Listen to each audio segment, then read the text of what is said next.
Files of the Texas Rangers, starring Joel McRae as Ranger Jace Pearson. Another authentic reenactment of a case transcribed from the files of the Texas Rangers.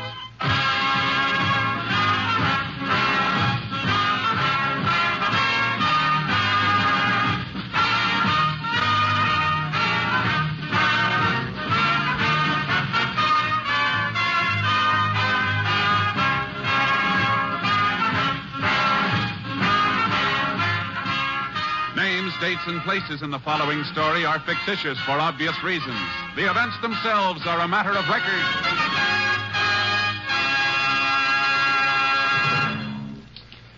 Right now, I'd like to give you some of the listening highlights of tomorrow's Monday Night of Music on NBC. The life and music of Franz Schubert is the basis for the Railroad Hour's presentation of Blossom Time tomorrow evening. Starring Gordon MacRae and Nadine Connor, Blossom Time is one of Sigmund Romberg's most famous musical romances. Be sure to hear it tomorrow as presented by the Railroad Hour. Also tomorrow evening over most of these stations, the Telephone Hour welcomes Lily Pause, famous Metropolitan Opera star. As the initial Telephone Hour guest of 1952, Miss Pause continues the schedule of appearances that have made her one of the favorite soloists heard over this distinguished program. Miss Pause will present as her featured selection an aria for which she is particularly noted, the lovely Bell Song from the opera Lakme, while Donald Voorhees and the Telephone Hour Orchestra lists among their pieces the Gay Festival at Baghdad by Rimsky-Korsakov. And now, back to Tales of the Texas Rangers.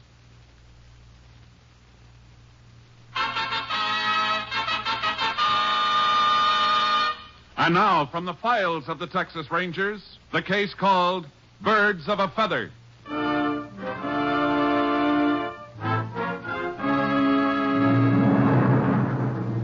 It is 3 o'clock in the morning of February 23rd, 1940. A cold rain is falling in the town of Baker, Texas. A car drives slowly through the darkness, comes to a stop near the Union High School. The two occupants sit, looking up the street toward the school grounds. Hold down the window, Freddie. You can see better. What? Oh, sure, Ben, sure. Yeah, we got it set for 8:45 this morning. He'll come down this street heading for the school. We'll be right here waiting for him. Yeah, but suppose it don't show up. He will. And I've been checking it every day for a week. Yeah, but suppose it don't. Suppose something goes wrong. Nothing's gonna go wrong. Joe's out the shack now. We want to have everything ready for him. You'll be driving then, and what's the matter with you, Freddie? You ain't even listening. Sure. Heard every word you said. Well, what did I say? Joe's out at the shack. And what? Well, guess I must have missed the rest. Yeah, you must have. You're scared, ain't you, Freddie? Ain't you? Okay, so I'm scared. Who wouldn't be on a job like this?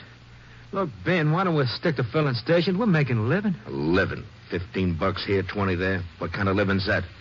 We'll get more off this job than we hit in 100 filling stations. I don't like it, Ben. I just don't like it. All right, let's get out of here. Roll up your window. All right. I'll tell you something, Freddie. Joe ain't gonna be happy when he finds out you've been crying like this. I know, but Now, shut up and listen. This thing we got planned, it's big. We can't afford no slip-ups. Now, just relax. Three of us always done all right. Yeah, sure, but we never tried nothing like this before. Oh, sure, if it goes okay, you win a lot, but if you lose, it's for good. We ain't gonna lose. Well, Okay, Ben. You're set for the job. I won't argue. Only, I'm pulling out. You what? Well, I can't help it if I'm scared, can I? Oh, why'd you say something? Oh, look, Ben, you and Joe can handle a job. It don't need three men. I might just louse you up. Yeah. Yeah, you just might. Well, I wouldn't do you no good feeling like I do, you know.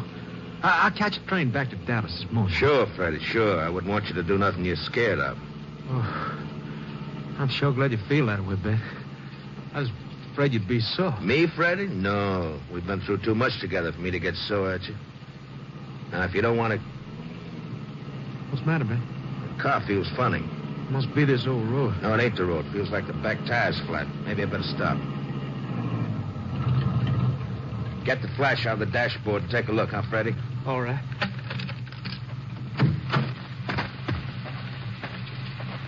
You see anything?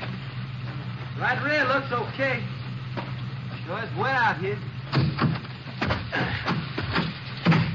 What about this one? Bring a light over. All right. Well, that looks okay, too. I reckon you imagining things, Ben. Yeah. Hammer the flash, Freddy. Sure, yeah. Now, let's get... Ben, what you doing with the gun? You were right, Freddy. Joe and me can handle the job alone. We don't need you. Ben, no. Like you said yourself, you might loss us up. But I said I was leaving town. You never hear from me again. Yeah, Ben. but you'll know about the job, Freddy. You'll know who done it. Ben, don't be crazy. Ben!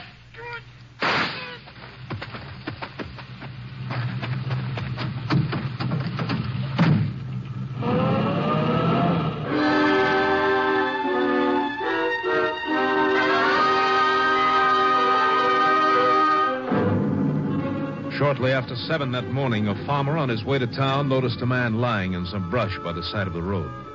He was still alive, but unconscious. While an ambulance took him to the hospital in Baker, the sheriff requested the assistance of a Texas Ranger. Ranger Jace Pearson was assigned, joining the sheriff in the hospital waiting room an hour later. Hello, Sheriff. Howdy, Jace. Glad you could make it so I quick. was over in the next county. This man who was shot, is he still alive? Just barely. Doc said he'd call me if there's any change. Find any identification? Draft card we found on him said Fred Meter. Gave us home as Dallas. You ever see him around before? No, he might have been just passing through Baker. The report I got said he was found on a side road outside of town. That's right. About 2 miles up the old Copper Canyon Road. Probably wasn't just passing through then. Sounds more like he was heading for someplace around here. Maybe you're right. I'm hoping he can tell us about it directly. I better send his name and description into headquarters anyhow. Maybe they can give us a lead. Now, here's the doc now. Anything new, Doc? You and the ranger better come with me, Sheriff. Sure. Come on, Jace. Is Meter conscious, Doctor? Not yet, but there's a chance he may be any minute. You think he'll be able to talk? If he regains consciousness at all, he'll probably be able to talk. Think he might die without coming to? It's possible. He's lost a lot of blood, and the bullets entered his left lung. Here we are.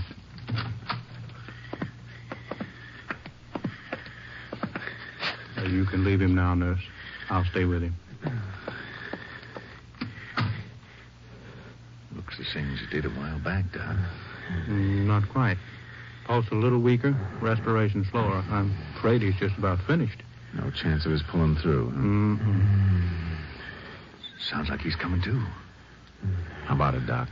Well, sometimes just before the end, they do. You see? He's opening his eyes. It's all right if I talk to him now? Certainly. Fred, can you hear me? I think he did hear you, Jace. Who shot you, Fred? Tell us, who shot you? Look, Jace, he's trying to say something. Yeah. John Warren. John Warren. Just a minute, Sheriff.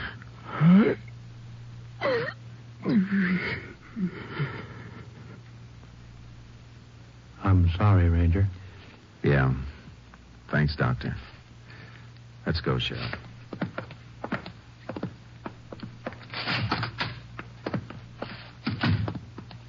You know the name John Warren, Sheriff? I sure do, Jace. Well, this Meter fella, he's all wrong. Why, John Warren's one of the leading citizens in Baker. Does he live nearby?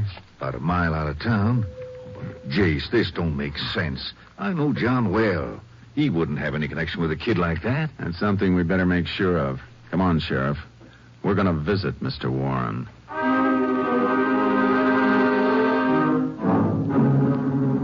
It was 9:30 a.m. when we left the hospital. I phoned headquarters, gave them all the information I had on Fred Meter, and asked for a report as quickly as possible. Then we headed for John Warren's home. It was a rambling ranch-type house set back in the low hills just outside town. Mr. Warren opened the door for us himself. Howdy, John. Well, Sheriff, this is a pleasant surprise. Come in, come in. Thanks. This is Ranger Pearson, John. Howdy, Ranger. Come on, over here by the fire. Well, sit down, sit down. Yeah, sure glad you stopped by. I'm afraid this isn't a social call, Mr. Warren. Oh, well, no matter. Glad to see you anyhow. It gets lonely around here. Boys at school all day. You know, sometimes I think I shouldn't have retired so young. You and the sheriff want some coffee, Ranger? No, thanks. I'd like to ask you some questions, Mr. Warren. Well, sure. Go ahead. Early this morning, a young man named Fred Meter was shot on a side road near Baker. That's so? Well, sorry to hear it. Sorry to hear it. It don't help the town to have things like that happen here. Oh, no reflection on you, Sheriff. You know who shot the fella? I'm coming to that. The sheriff and I were with him in the hospital. Just before he died, he mentioned your name. My name? Why, that's crazy. I didn't know this, Fred Meter. Yeah, Fred Meter. I never even heard of him. Well, Sheriff, you and me been friends for near 10 years. You don't believe this stuff, do you? He did mention your name, John. Well, I don't know what to say. I just don't know what to say. You haven't always lived around here, have you, Mr. Warren? No. I moved here 10 years ago after my wife died. And where'd you live before? Dallas. Got some oil leases near there. Fred Meter was from Dallas, too. You sure you didn't know him? Ranger, you got to believe me. I don't know what this is all about, but there's some mistake somewhere. There's got to be. Maybe there is, Mr. Warren. But until we find out what it is, we'd like you to stay in town. Let's go, Sheriff.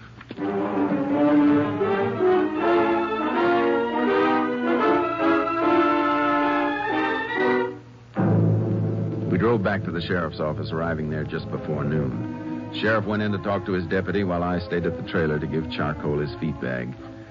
5 minutes later, I joined the sheriff in his office. Jace, look at this, will you? What is it? Message from Austin. Deputy just gave it to me.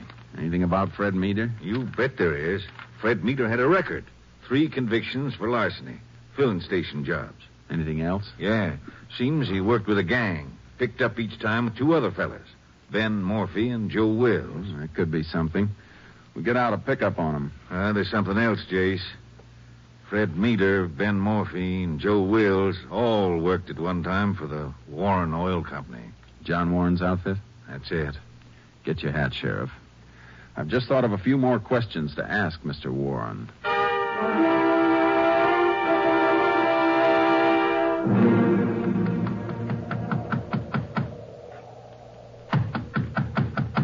Kind of funny he don't answer. His car's still in the garage. Try again, Sheriff. Who's there? Ranger Pearson and Sheriff Holmes. Go away. You better open up, John. I said go away. Reckon I had him all wrong, Jace. Let me handle it, Sheriff. All right, Mr. Warren. If you want it that way, we'll be back with a warrant for your arrest. Why do you want to come around bothering me? Why don't you go away and leave me be? Let us in, John. Come on. Why didn't you want to see us, Mr. Warren? I can't tell you. All right, we'll skip that for a minute. This morning you said you didn't know Fred Meter. That's right.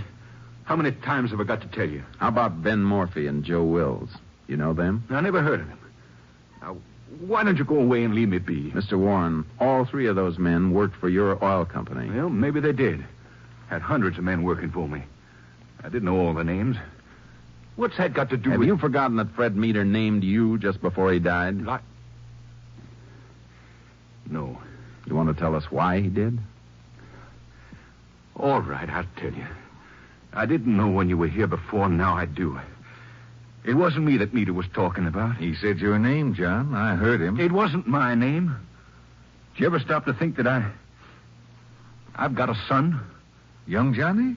But he's just a kid. Yeah, just a kid. And they're going to kill him. My boy. Mr. Warren. They said if I told the police, they'd kill him. I don't want him to die, Ranger. You hear me? I want my boy alive. Easy now, John. What's this Don't you about? understand? This note I just got. They've kidnapped my boy.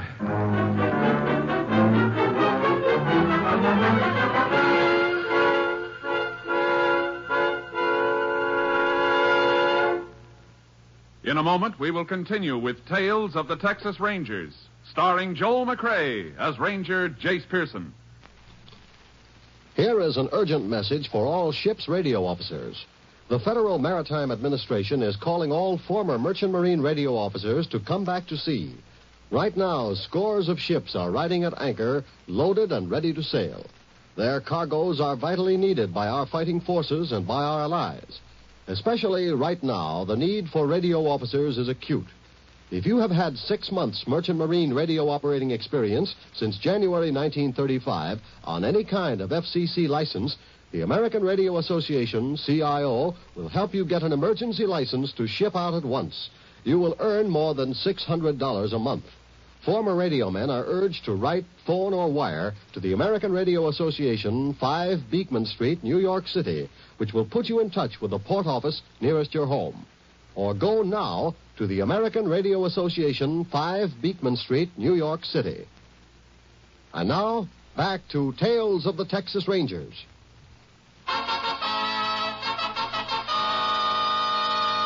We continue now with Tales of the Texas Rangers and our authentic story, Birds of a Feather.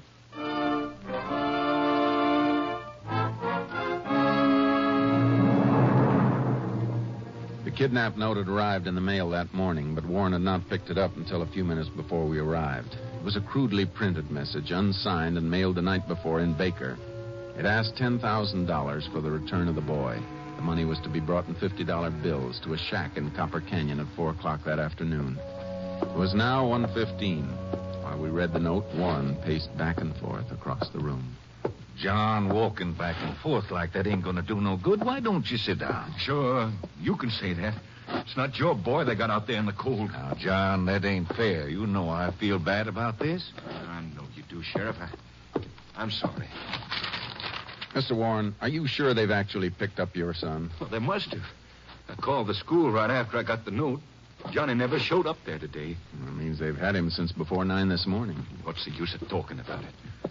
Just let me leave the money and get my boy back. We'd like to help you get him back. You've read what it said in the note. If I bring the police in, they'll kill him. Mr. Warren, what I'm going to say will sound pretty blunt, but I want you to think about it. No, I can't think. Now, just a minute. You must believe that once the kidnappers get the money, they're going to take the trouble to bring your son back. Well, The ranger's right, John. They wouldn't do that. Too much risk getting caught. You mean that even if I leave the money, that they'll kill Johnny? I'm not saying they will, but they might. Look at it this way. Sure, the note said they'd bring your son back, but did it say when or how? Well, no. I've seen a lot of these cases, Mr. Warren. I know how tragically most of them end because the victim doesn't call in the police. All right. What do you want me to do? First of all, you've got to understand one thing. We'll do our best to help you, but it's humanly impossible to guarantee anything. I understand that, Ranger. Good. Now, let's see. It's 1:20. How long will it take us to get to Copper Canyon, Sheriff? Well, if we cut across the back of this ranch, shouldn't take us over 20 minutes on horses. Good. You got a horse for the sheriff, Mr. Warren? I sure have. Corral's full of them. Is there some place we can watch the shack without being seen? I reckon the best place would be along the rim of the canyon. They wouldn't spot us there. I don't suppose you have all that cash handy, Mr. Warren. I'll have to get it from the bank. You know any of the bank officials well? The president, one of my best friends. I'll get the money directly from him. Have him mark the bills and record the serial numbers. Well, he'll want to know why. Tell him, but ask him not to say anything to anybody. All right, Ranger. We'll be taking off now. You can ride to the canyon as soon as you have the money. You want me to leave it there just like they said? That's right. We'll be watching. And we're going to count on catching whoever picks it up.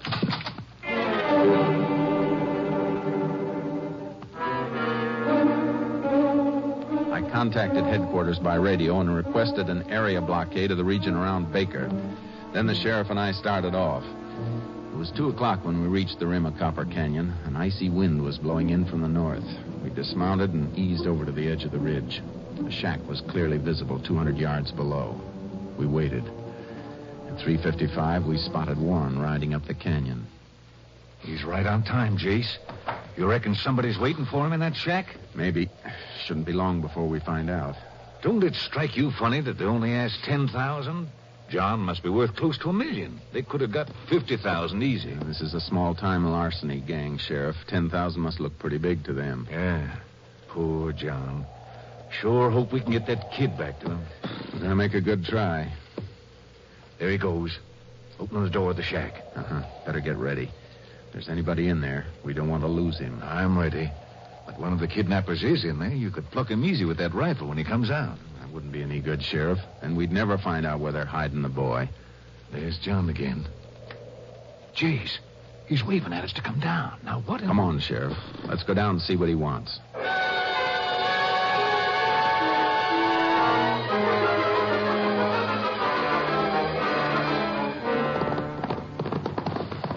something I don't like about this, Jace. Why would John beckon us down here like he did? There's only one way to find out. We'll know in a minute. I don't see him around. He must have gone back into the shack. Oh, Charky. Oh, boy. Be careful moving in, Sheriff. Maybe some kind of trap.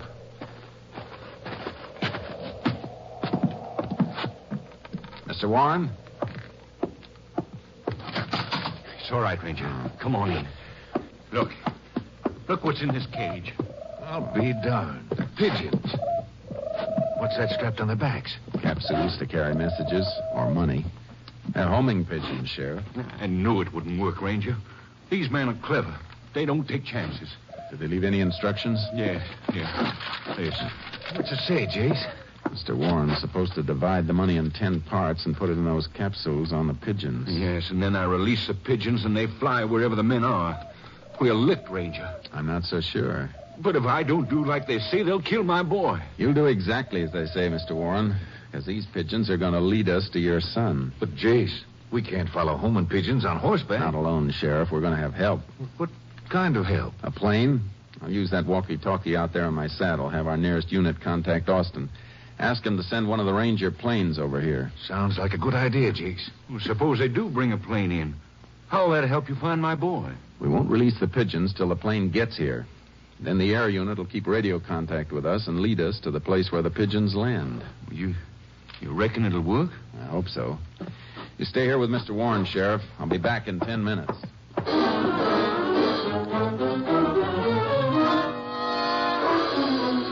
I rode to higher ground so my radio signal would carry.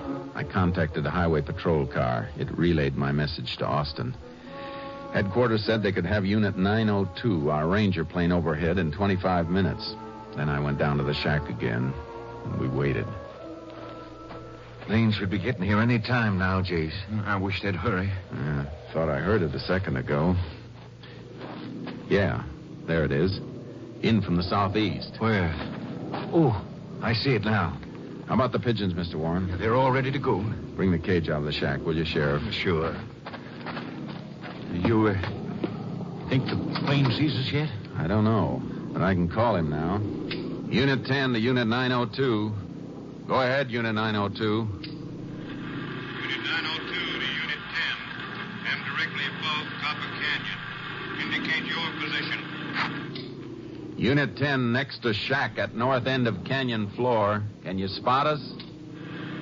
Gotcha. Relay instructions. Pigeons are all set, Jace. This unit will release 10 pigeons. Follow them and locate landing place. Request you maintain radio contact with us. Stand by for release of pigeons. 10-4, Unit 902. Clear. All right, Sheriff. Open the cage and let the pigeons go. They're not wasting any time getting away. We've held it up too long. We're half an hour late now. Don't worry, Mr. Warren. The men who are waiting probably think they're pretty safe. Pigeons are heading east, Jace. We're going to head in that direction, too. Get in touch with you as soon as possible, Mr. Warren. Let's go, Sheriff. Get up, John. Get up.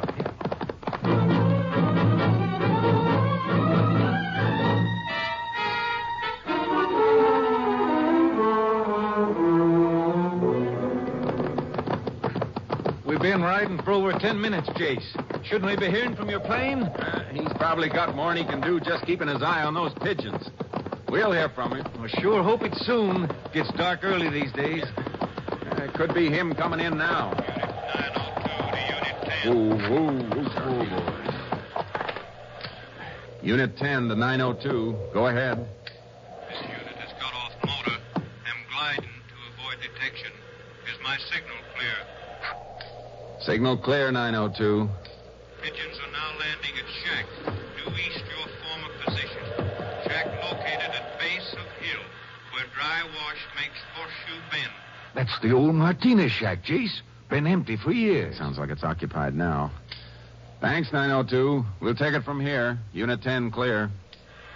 10-4, 902 clear. How far is the Martinez shack from here, Sheriff? 4 miles, maybe. 5 at the most. And we got a knock on it, Sheriff. No telling what their plans are now. Get up, Charlie. Come on, boy.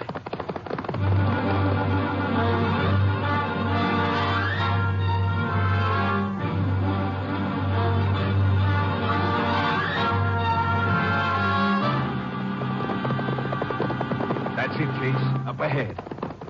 Whoa, Sharky. Whoa, boy. Easy. Whoa, boy. Oh. We didn't make it any too soon. It's getting dark already. Better leave the horses here. Wonder if they're still inside the shack. Here's your answer, Sheriff. Car hidden in that brush. Must have driven up this dry wash. Uh-huh. How do you figure to take him, Jace? They won't be expecting us. Best way is to break in and get him before they can hurt that boy. If they haven't hurt him already. Yeah. When we get to the door, wait till I give the word to go in. Gotcha, Jace. Come on. Pigeons.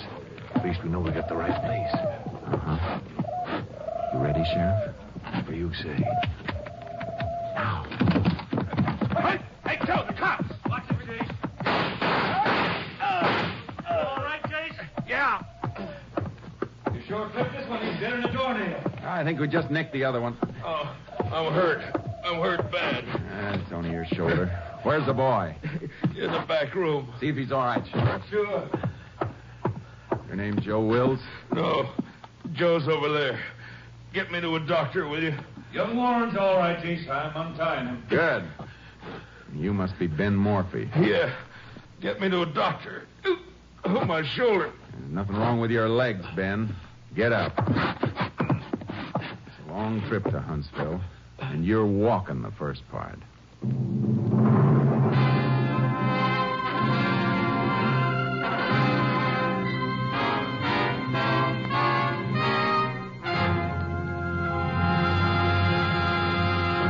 In just a moment, we will tell you the results of the case you have just heard.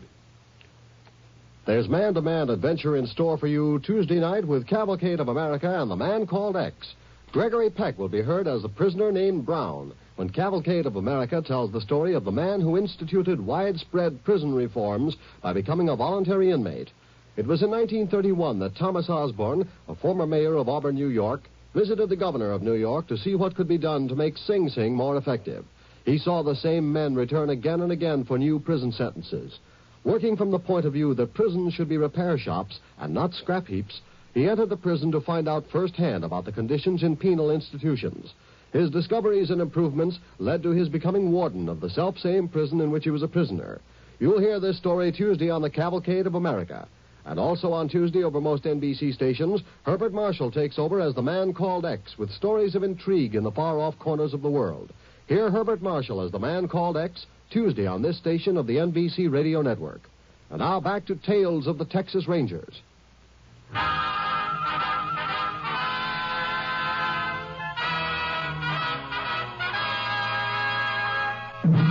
And now, here are the results of the case you have just heard.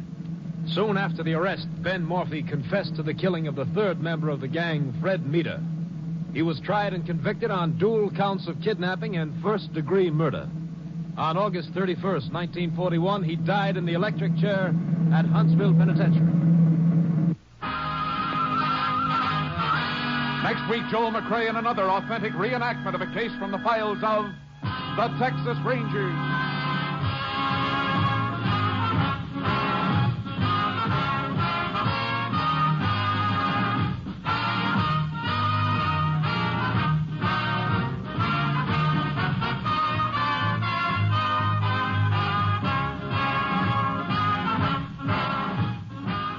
The cast included Tony Barrett, Bill Conrad, Ed Begley, Ernie Newton, and Bill Johnstone.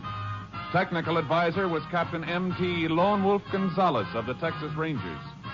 This story was transcribed and adapted by Charles E. Israel, and the program was produced and directed by Stacy Keach. Hal Gibney speaking.